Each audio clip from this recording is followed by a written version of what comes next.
बात आगे बढ़ल कि जब से नैना लड़ल बात आगे बढ़ल कि रोज अखियां रहना इंतजार में दिल भइल दीवाना तोरा प्यार में दिल भइल दीवाना तोरा प्यार में। क्योंकि जिंदगी में सब जरूरी है ना गोलू भैया, प्यार मोहब्बत सब जरूरी है। आइए अमित भैया, हारे का सहारा।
के रानी चेहरा चमके नूरानी हौ परियन के रानी तोहरा जैसा के वो संसार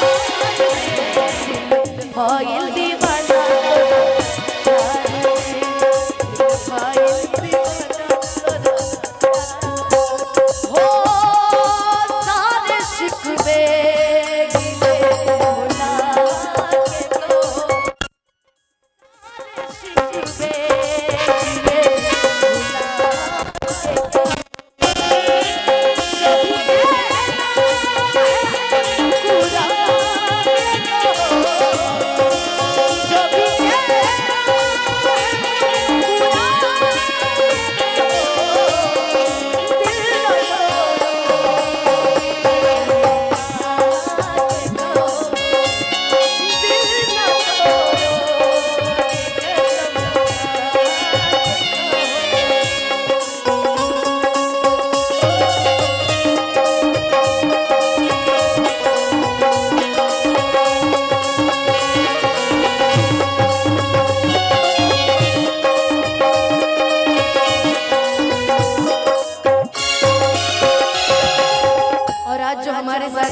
साज बाज को हमारा साथ दे रहे हैं गोलू राजा जी सब लाल वाले हो रूप फेर लब ना बनई है बनावे जे चाहिए तो बनावे नहीं पई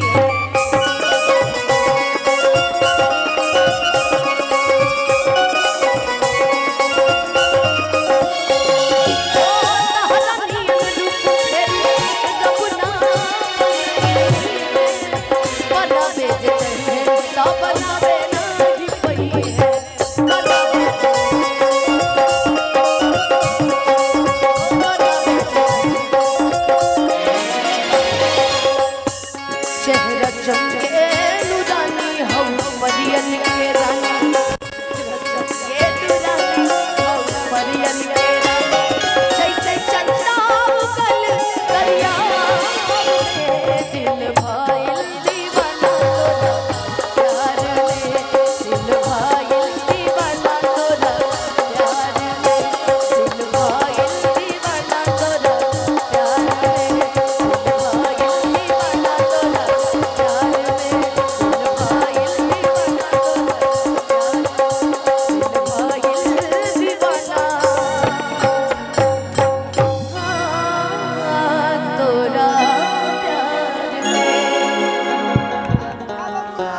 भैया का आदेश है। कहाँ गए भैया? क्या नाम होता? आइए आइए महाराज आइए। चंचल तिवारी।